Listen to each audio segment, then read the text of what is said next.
Well, good morning and welcome back to Life by the Bow. So you can see another beautiful day down here in the Florida Keys. Got the front runner back there parked behind me. Got Riley right here waiting for her farmer's dog. We actually did a video shoot with our friends over at BTH Marine down here in the Florida Keys on the front runner. So it was still in the water and we said, you know what? Let's go out, do some fishing, take advantage of the day. But I'm gonna get changed. Stephanie's upstairs getting the baby ready to go to grandma's house. And before we do that, I just wanna say a huge thanks to the farmer's dog for sponsoring this week's video. And as you can see, Riley absolutely loves her farmer's dog. And that wasn't always the case with this dog and food. Riley has always been an extremely picky eater. You know, Stephanie and I, we actually figured out about the farmer's dog probably about a year ago, and we've been feeding it to her. And ever since, this dog has not left her bowl with any food left inside of it. So once we saw that, you know, it was just a no-brainer to switch her over permanently to the farmer's dog. But she's getting older and we just want to give her the best food and the best life that we possibly can ultimately. But what's so great is the farmer's dog, they deliver the food to your house and everything is human grade. With all that being said, down in the video description below, you can click the link, the farmer's dog. They're gonna give you guys 50% off your first box. You can also scan the QR code up on screen there, but we're gonna go out there. We're gonna have an awesome day on the boat.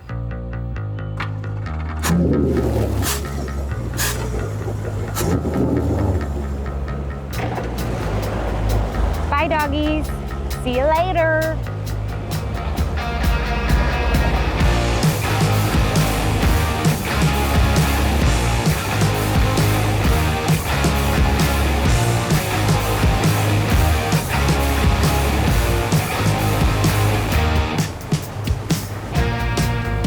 So it probably gets a little repetitive here on Life by the Bow, but we always start our day catching bait, of course, when we know where it's at.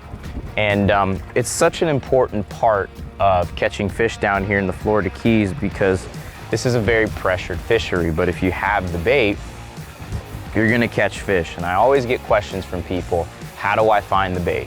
Number one, you gotta find moving water. Number two, deep trough, basically where, you know, shallow water meets like a deep channel, and mangroves or seagrass. You know, once you find all three of those things in combination, you will find the bait. And a lot of people are actually intimidated by a cast net. And one thing I can say is if you can learn how to drive a car, you can learn how to drive a boat, you can learn how to ride a bike, you can learn how to throw a cast net. So it's really about just putting in the time and learning how to throw this thing, because that's what's gonna increase your chances out here fishing. And you know, when you throw the cast net in front of the entire family and you load up the live wells full of bait, I promise you'll be the man. Oh yeah, let's go fishing. That's exactly what we need right there. So a big thing too, guys, keeping in mind everything that I just named between the seagrass, the deep trough, the mangroves, moving water, none of that matters or comes into play if you see pelicans crashing. And that's exactly what we saw here this morning. That's a blackout right there. Good job, Clay. Good job. You catch that bait. That's the least you could do. She has no idea. Just kidding. That's actually really hard to do. I mean, Clay tried to teach me how to throw a cast Turn off the net. starboard live well, Stephanie. Why should I be throwing it when I have him perfectly capable of throwing it? I'll tell you what, if you got some Avail performance gear that's moisture wicking and stain resistant, you don't have to worry about getting dirty, because as long as you rinse off the stains while they're still wet, you'll have a nice brand new white shirt like me once you get done catching all this bait. Oh yeah, baby. All right, you can start idling out of here, Stephanie. We have plenty of bait. We're good to go. Looks like we got to dodge some storms, but we got 70-mile-an-hour boat here, 4 engines. We'll do pretty good, right? Yeah. Like going fast, huh? No. Like, I like to keep it under 40. You want to go this speed everywhere? Yeah. All right, we'll go this speed. This is cruising. For your birthday, I'm gonna buy you a pontoon boat. So here's the thing with the quad engine boat, Stephanie. So you can actually trim your outside engines in order to level out the boat. If you want the right side of your boat to lean towards the right, you bring your right engine up, because what goes up must come down. So on the port side, for example, if you want to bring your port side down, you trim your port side engine up. What goes up must come down, so that's how you'll level out the port side, get it to go down. All right, so we're about to set up on one of our patch reefs we have marked out here. And the way that we actually find these patch reefs is just by looking for discoloration in the water. So what we're doing right now is we're driving around the patch reef rather than driving over top of it.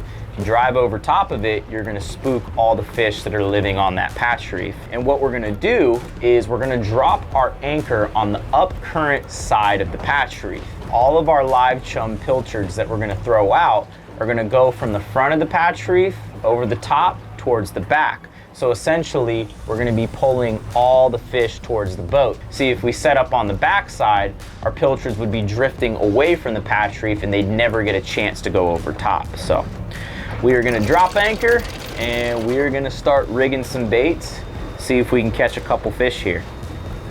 So as you guys can see in the drone shot there, we just dropped anchor in the grass, and that's something that's very important. It's not cool to drop your anchor on top of corals. If you have a trolling motor, even better. Use anchor lock on your trolling motor, but in our case, we made sure to stay off the corals, stay off the fans, and that's key, guys. Make sure when you are fishing out here, you're doing things the right way, because you could also get ticketed by being anchored on top of corals as well. So we're gonna use one of these little pilchard mimics right here. We have our 20 to 40 pound rods, and then we have a 4,000 size reel, some 20 pound braid, 30 pound leader. We're gonna start by throwing these baits out, and we're gonna see what comes up on the surface. Got some busting.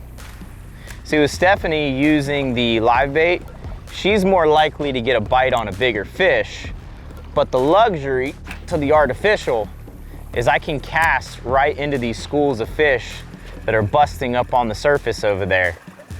They're busting right over here. Looks like yellowtails. Yellowtails and yellow jacks is what I'm seeing. Hey, oh, Stephanie, you're on. Stephanie got them on the live bait. Oh yeah. What do we got? Let's see. Looks like a snapper. Looks like a grouper of some sort. Yeah. Oh yeah, it does look like a red. Yeah, you're right, little red. Oh, and we got a bust right next to the boat here. All right, so here we got a nice little red grouper, and I'm gonna grab our de-hooker real quick. Go ahead and release them. Love using these de-hookers because, especially with a fish you're not gonna keep, you want them to return to the water as lively as possible. So these are a must when you're out on the boat, and you can actually find them on our website, availgear.com. We got something nice on here, boys and girls, and I think he is wrapped around something. Well, that was fun while it lasted. I think I might need to break out the dive gear and go down there and do a little retrieval. If I had to make a guess, it's either a mutton snapper or a grouper. And if I had to put a name to it, I would say it's a red grouper. We're going in to go get it. Let's see what we can find. Oh, did he come out? Did he come out? Oh, I think he came out. He came out. He heard me. Feels like a grouper. It's got some very slow digs to it. Took a couple hard runs. He stuck around something again. What is going on here, man? He must have been wrapped around a couple things. We try to use really light tackle on these patch reefs, especially on these calm days, because these fish get really finicky. Downside to that is when you get something real good, can't put a lot of pressure on them. So we're taking it nice and easy. See what we got. Looks like a red grouper. Is it a keeper? Yes, ma'am. we got ourselves a keeper red grouper on the patch reef.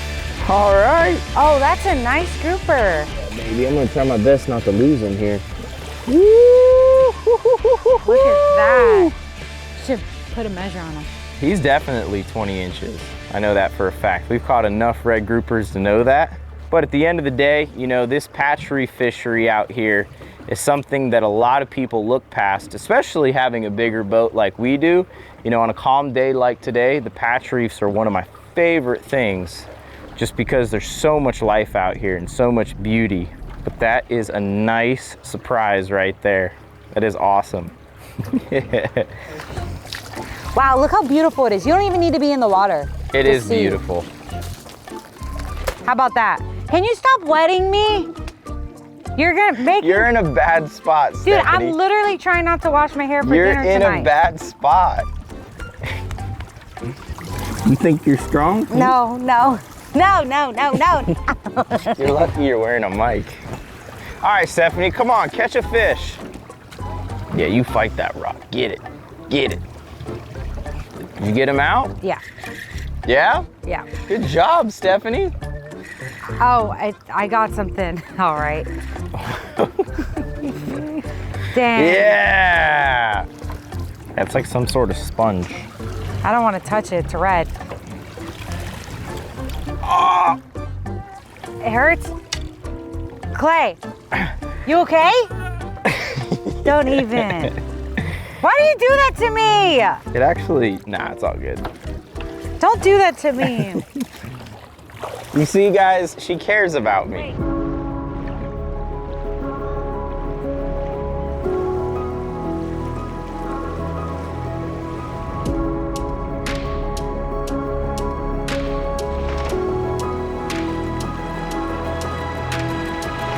All right, these patch reefs a lot of the times can be very close together, so we're just idling from one to the next.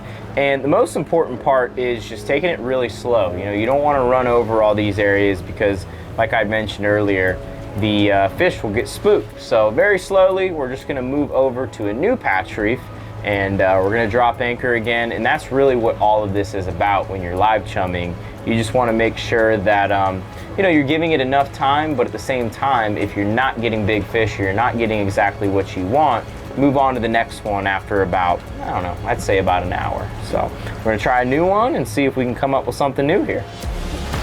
Oh, I got one coming after mine. Do I have him? Yep, I have him. I have a big yellow jack, guys. Come on, get it, Clay. This is what we came for. This is what we came for right here. Is it really all that big you're acting? It better be the way you're acting. It was eating up on top like a big yellow jack. Oh yeah, that's a good one. He's got some buddies with him. Oh. Cast the bait, cast the bait with him. Okay. Let him eat it. There it is, right there, right there. Set it, set it. 70, yours is massive. Oh yeah, he is big. Oh, I love yellow jack, they're tasty. So the move actually paid off, guys. That is exactly what we were going for this entire day, is these yellow jacks. And these things are more abundant than they've ever been out here on the patch reefs. It's crazy. All right. And as you can see, we're here in the crystal clear water. We're gonna have to gaff them. And that's what's so cool. If you know how to get a live well full of pilchards, I can promise you, if you come out here and you send enough out and you just put in your time, you can catch endless amounts of yellow jack. Key is just to keep on running though. Clay, come get a gaff on him. I will. Let me release him real quick. All right, I'm gonna come get him. These are actually our newest edition of Avail gaffs. All right, hurry up. This is a prototype right here. And we're gonna hopefully bring these to market a good size in 2025. yellow jack right here. Look at that, that is beautiful. Get him, get him. Look at them all fired up next to yours. Get him. Wow, man. Woo, good job. Got him. Nice job, Stephanie. Yeah. That's awesome, girl. Look at the size of that yellow jack right there. That's all you need. It is. They're extremely underrated, and when people hear the word jack, they're immediately turned off because, you know, they associate it with the jack crevalle, which isn't necessarily like a very sought after fish to eat. But these guys have very white meat, good enough to do sashimi. That's how we typically do it. But that's so cool. You know, you gotta give Stephanie a hard time That way we kick her butt in gear and we get her to catch all the fish for us. But that's awesome. That was teamwork. Good job, Stephanie. Yeah, of course. Good job to you. You brought them in.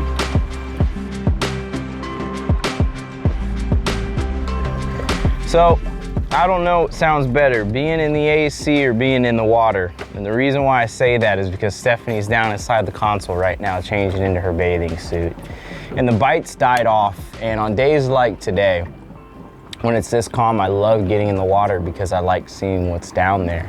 You know, a lot of the times you come out here, you fish these patch reefs, and when it's really murky, you don't really know what's down there, and you don't really know what the bottom structure looks like. So I like taking advantage of these days by getting in the water, checking out the scenery, see what's down there species-wise. It's gonna help you that much more when you come out here and you fish these spots. Actually, every single spot that we hit today, I actually dove prior just to see what was down there. Saw things like red groupers, lots of yellow jacks, mutton snappers, even though we didn't get to catch any today. And you can always come back here at later times and fish these areas, and it can be very, very productive because you're not guessing if there's something down there, so you can fight the urge to go to a new spot. But since we secured the meat, and it's a little cooler now, it's a little overcast, we're actually gonna go pick up our baby girl from grandma's house and just spend the rest of the day at the Sandbar just hanging out.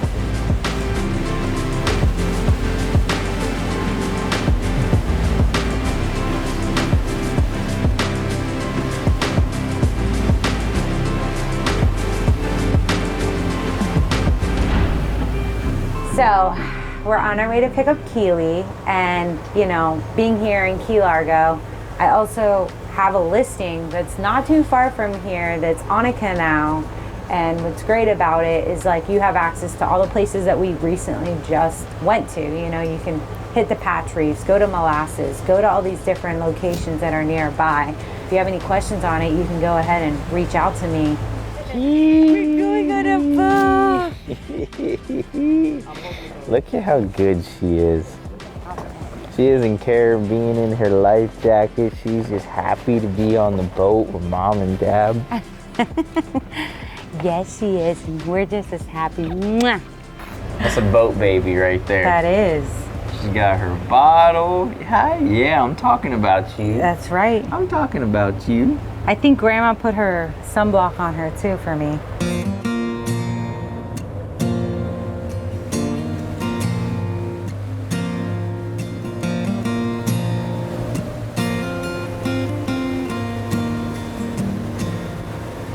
They say love is more precious than gold. It can't be bought and it can't be sold. I got love enough to spare